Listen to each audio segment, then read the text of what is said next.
Hello, Sanbanani Dumalang, and welcome to your #1 youth show in the land, Expressions, right here on SABC One Mzansi for sure. Namhlanje ke apha enkqubeni, we are talking about impersonation and identity theft of doctors. Where do we really draw the line? When does impersonating becomes identity theft, especially as ijonga kumaqonga onxibelelwano? You know, going on social media and using someone else's name, is it all fun and games or it's actually a crime? Well, ndimlo uNkulunkanyezi Kalubisi uMandla Ngothi Nyamanayiliyema. Liyema, all right? I am good. Mzansi Africa, and of course I am your host, Uliyema Vumisa. Great to have you with us right here on the show. Now, according to Health Professionals Council of South Africa, over the past 3 years, 124 fake medical doctors have been arrested around the country, with 55 of the apprehensions taking place during the past 24 months. Now, lately we've seen a trending story of a young man named Dr. Matthew, who allegedly stole Dr. Sangweni's identity and used it to lure people on social media. Now, our producer Azaria Koza went to the streets to find out what young people actually think about this matter. Namuhla ke siyithimba le-Expressions silapha emigwaqeni yaseGoli ukuzozama phela ukuthola imibono yentsha ukuthi ngabe bona bacabangani when it comes to identity theft and impersonating. Ngaphandle kokupholisa amaseko kembukele ake size ukuthi intsha ithini. So I feel like it's one thing to pretend and say, okay, I am this, I am that. But when you get to a point where you no longer consider other people, that's where the problem is, where you are willing to risk other people's health and other people's standards just so you can get 1 minute of fame. We are not safe. We are not, because if we do le motho a tsong saying a ke doctor, that means go tlo mo tsheba ka maphelo a rona bona. And if re mo tsheba ka maphelo a rona as a doctor, mina ka na ga fa dipidisi tse wrong, ka na ga qetela go hlokala. Okay, mina puti wami ngibona ngami ukuthi na idicilela phansi isithunzi ese profession yobudokotela okuyiyona profession ehlonishwa kakhulu la eSouth Africa futhi efundela isikhathi eside, is one of the most respected.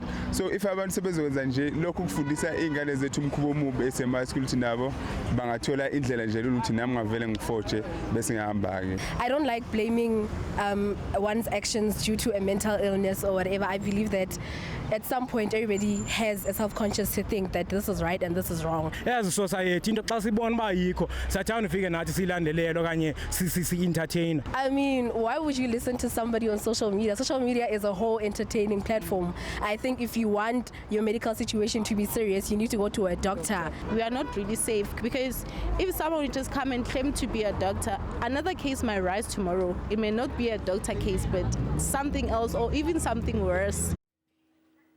Well, there you have it, Mbugeli Expressions. Those are interesting comments coming through from the people on the streets. And now I do understand that there have been many other cases, just like Lenaka Dr. Matthew. I mean, if I were to mention them, you'd remember Kingsley Lieto Chele, who for 4 years duped his victims by posing as a medical doctor, and also former Rhythm City actor Uzola Hashatsi was allegedly caught impersonating a medical practitioner at Grizani Baragwanath Hospital. And Tabiseng Ramakolo was also allegedly impersonating impersonating a pharmacist on Tabiseng. Some of the cases against these alleged impersonators were dropped. But the question we are asking namhlanje ohlelweni is, what are the dangers of impersonating a health professional? And of course, to help me unpack this discussion a little bit further, I have the honor and pleasure of being joined in studio by Nazia Karim, who is the head of product development at South African Fraud Prevention Services, and also Dr. Khosi Litlape joins us from the Health Professions Council of South Africa. Lady and gent, thanks for joining us and welcome to the show. Thank you, Liam. Thank you. Thank you. I'm not from the HPCSA. I'm the past president of the HPCSA. Okay. I'm from ARA, Africa Harm Reduction Alliance. Okay, no problem. Thank you very much for that correction there. I think perhaps let me even start with you, Dr. Khosi. Probably tell us or paint us a picture of how rife the situation is of identity theft in South Africa. You know, it's very difficult for us to quantify it as medical professionals because identity theft is not a professional act. Okay. It's a criminal act. So the place that would quantify those would be the police services. All right. So it's the police. But we can speak to the dangers of people that pose as healthcare professionals, the danger to society. The challenges that we see more frequently are people that will run premises and pretend to be healthcare professionals. The trend on social media is a new trend, where people are professing to be professionals on social media.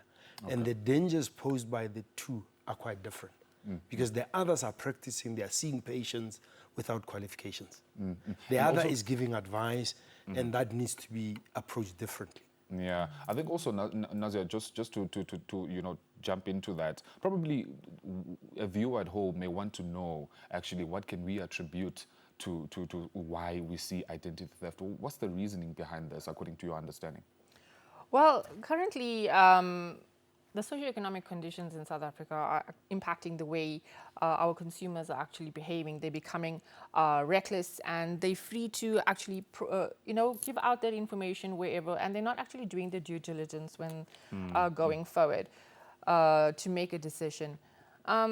Citizens are looking for ways to save money, for them to earn money, so they're looking for the best opportunity. I suppose in many of the cases that you've mentioned a little earlier, Doctor, is that these practitioners are probably offering better services at cheaper rates, and the consumers are getting enticed by this because they can't afford the doctors at the rates that they're going today. And unfortunately, the scammers are taking the opportunity to scam these victims of that money by providing fake services. I wonder, though, is it punishable by law? Well, what are the legal implications of such an act? Well, according to the law, South African law, fraud is defined as the illegal misrepresentation or omission that results in a prejudice or could result in a prejudice to somebody. And impersonation is 100% a misrepresentation. You are not a doctor. You are not the person you're claiming to be. It is an illegal act. Somebody is making a decision on it. And the prejudice here is that if you gave the incorrect information or advice to that particular person claiming to be their doctor, it could be even more disastrous. So yes, it's 100% prosecution. You can take it for prosecution and can be charged the full extent of the law. And actually face a criminal offense. I think, Doc, just to come back to you, we see this being rife in our country, in South Africa, of many doctors trying to, or rather the term now that we know is bogus doctors, is how they are referred to. I wonder, though, what sort of effect does it have on the actual verified doctors such as yourselves? I think I was also going to ask in the beginning that, are you also an actual doctor? Yeah, I think we've done our verifications before this interview. What does it do for the medical sector to see such acts of this nature? I guess it's interesting that you say you've done your verification. Are you sure I'm a doctor? And I think that's something that probably we need to discuss with the public. How do you verify? How can you say you sure? And the challenge becomes, we got to have a clear distinction when people pretend to be doctors, on where people impersonate a doctor. The more prevalent one is that the person does not impersonate somebody, but they are pretending to be a doctor themselves. Okay. And that's the common practice. When we're talking about bogus doctors, they'll be using their own names, but they are pretending to be doctors. They are not stealing the identity of an existing doctor. The impersonation is a new phenomenon. Okay. And that just means that people are becoming creative in terms of how to make money. And it becomes easy to impersonate because of the trends that we have, the technology that we have, and social media. Because the person isn't going to see you. You can impersonate somebody else. But when a person has to see you, the common trend is to pretend to be a doctor rather than to impersonate. We were talking about verifications. That's what we were alluding to earlier on. I wonder, though, whose responsibility is it? Is it the HPCSA that has to do the verifications of a doctor, or is it actually South African police services? It's actually not either. It's the consumer that needs to make sure that they are getting the service from the appropriate personnel. Okay, and it's your responsibility as a patient to ensure that you're seeing a legitimate healthcare professional. But how can I do that, though? Because I would assume just that's the next step. I just wanted to make sure that people take personal All responsibility. right. I think, unfortunately, we've run out of time. We shall continue with the conversation after the break. I just need to quickly go to an ad break. Well, there you have it, Mbugeli Expressions. It's the conversation, rather, that we are having namhlanje. We're just talking about bogus doctors. But for now, though, let's quickly go to an ad break. Stay with us.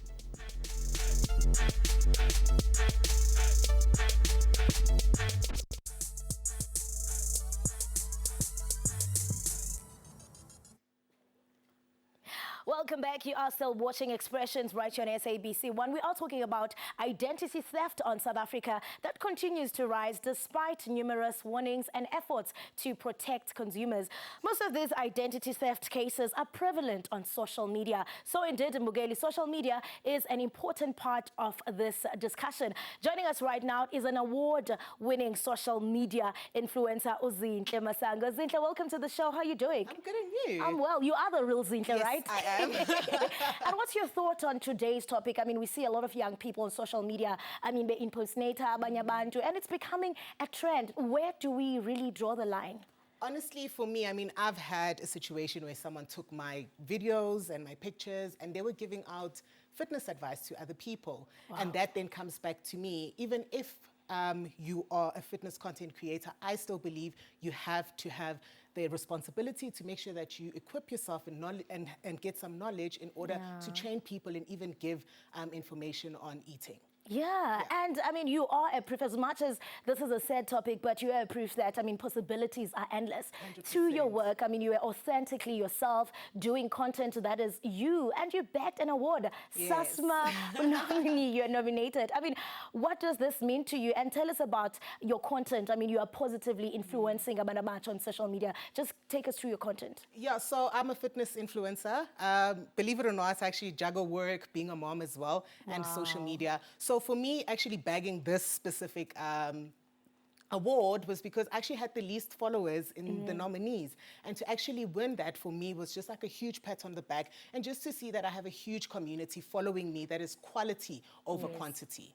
Yes, and I mean, looking at social media, I mean, looking at also the laws, do you think that they are strict enough so that as a user, you know where to draw the line? I mean, as far as social media law is concerned, because I mean, one would say, no, it's just entertainment. But when it comes to law, it's a serious crime. Do you feel that we need more tough laws? I really do believe so. I mean, you look at platforms like Instagram that have now the meta verification.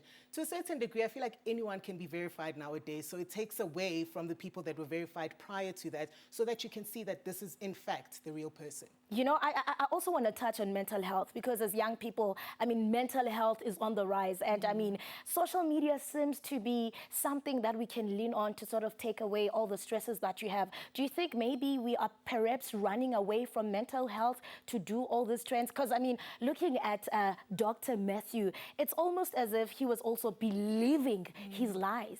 Yeah, you know what? I feel like social media can build and break. You know, there's cyberbullying. I've been someone who experienced that. And of course, like you said, social media can build as well. But I really believe that people look at social media and often believe that everything they see is true. Yes. And that's not the case, you know? So I really feel like people need to distinguish between this is social media and this is Zinhle's actual life. You know, if you had to look from an outside. But I really believe that social media has the power to break and make as well. Indeed, social media has the power to break and make. And I know that young people are very much interested, you know, to gain followers on social media, which is quite a struggle because, I mean, you get there on social media, you don't know the pros and cons as to how you can gain followers and get attraction of your content. I mean, as an award-winning social media influencer, you know, I want you to give tips to young people who say, you know what, I want to get in the space of social media, I want to advertise my business and whatever. What are the steps? You know, what can they do to make sure that they don't end up in a situation like many that we have seen? Yeah, I think the first thing, pick your niche. You know, are you going to be a fitness influencer? Are you going to be a fashion influencer or lifestyle? And you can definitely interlink those as I have done currently. Number two, make sure you clean up your social media. I mean, you need your content needs to be visually appealing, and of course, number 4, be authentic. I mean, number 3 rather, be authentic, and lastly, be consistent with your content. You know, not just post today and then post again 2 weeks later, because people will not be interested in your content. Yeah, also I want to understand, Zinhle, ukuthi, I mean, as content creators, I mean, seeing all of this, how does this taint a negative image on social media users? Because obviously, when this rose, there were many questions, you know, ukuthi, are you really maybe a fitness instructor and all those things? I mean, how does this take away your credibility as content creators? Honestly, so firstly, I'm not a fitness instructor. Yes, instructor. I'm actually a nutritionist and life coach. But I really feel, hence I said to you that it is the responsibility of the fitness influencer themselves to give good and credible information. I think what Doctor also mentioned, that even as the consumer, it's also your responsibility to make sure that whatever you're consuming from Zinhle, you need to make sure that Zinhle is certified in what she is saying to you. Yes, yes, yes. I mean, I like the point that you're making, that also as consumers, I mean, we are subscribing to this content. It's also our responsibility to check and verify that whatever it is that we consume, it's a real and authentic. Also, just as we wrap this up, a piece of advice to young people so that they don't also end up in this situation as Dr. Matthew? Ooh. Yeah, I think just be yourself. Just be authentic. And I think it goes back to, if you're going to be yourself, there's no need for you to try and be anyone else. You know, there's so much power in being yourself, being an absolutely amazing individual. So definitely be yourself and be authentic. Be yourself, and that's the only option. Thank you so much for joining us, and congratulations on this nominee, I mean on this award. We wish you all the best. And when you fly high, come back to Expressions. Thank you very much.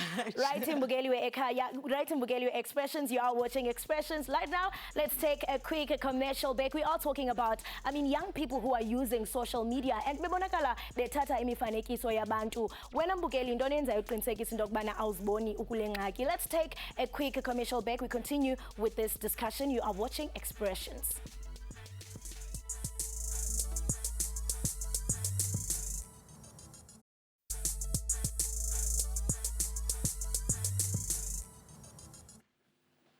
Welcome terug. You're still watching Expressions right here on SABC 1. Thank you very much for staying with us as we continue to have a conversation pertaining to identity theft and also bogus doctors, which is making the rounds currently. And of course, Nazia and Dr. Litlapia are still joining me to unpack this discussion as we near the wrap of it.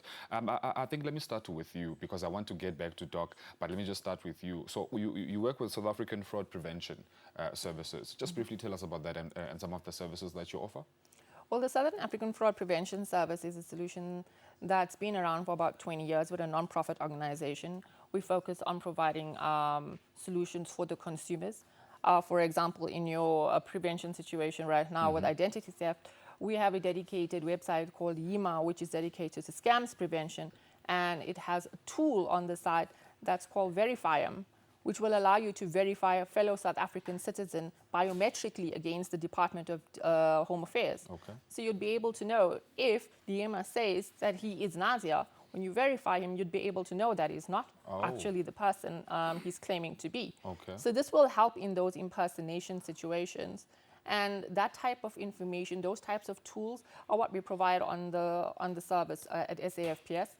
And most importantly, if you do become a victim of impersonation, you can register for a service that we offer, which is called a protective registration. These are free services. All the tools we provide are free for the consumer.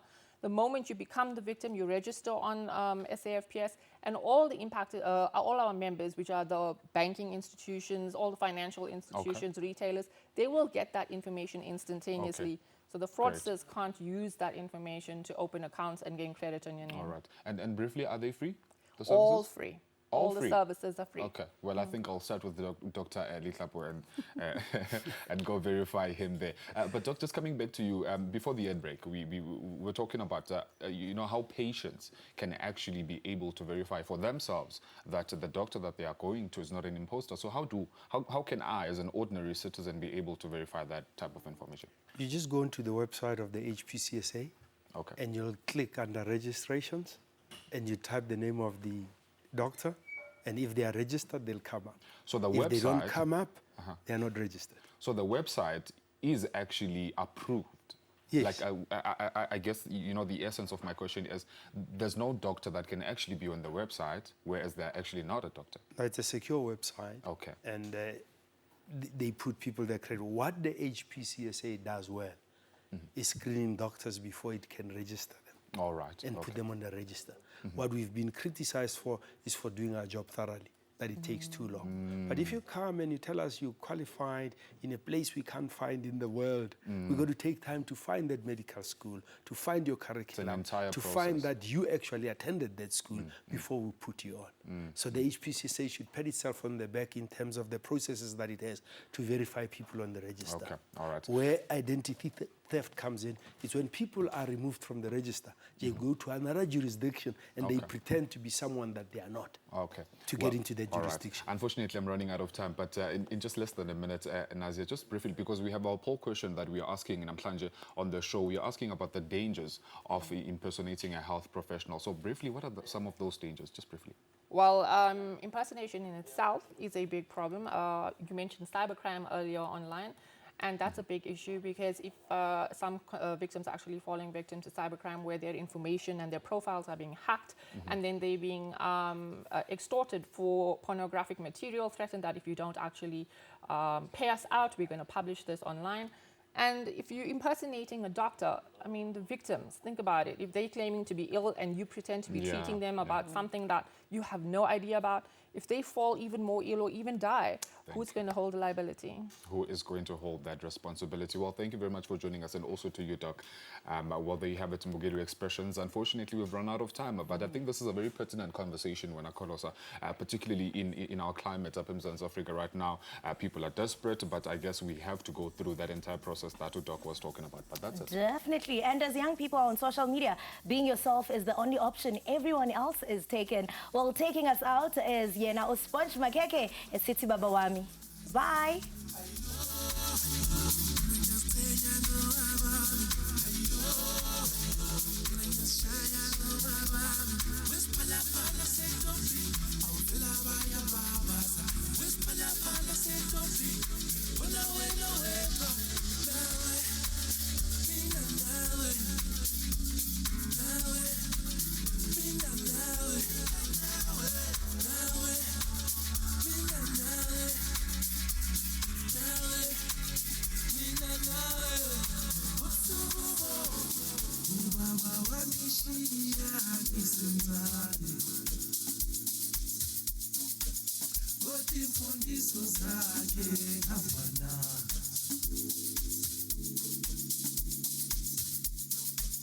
What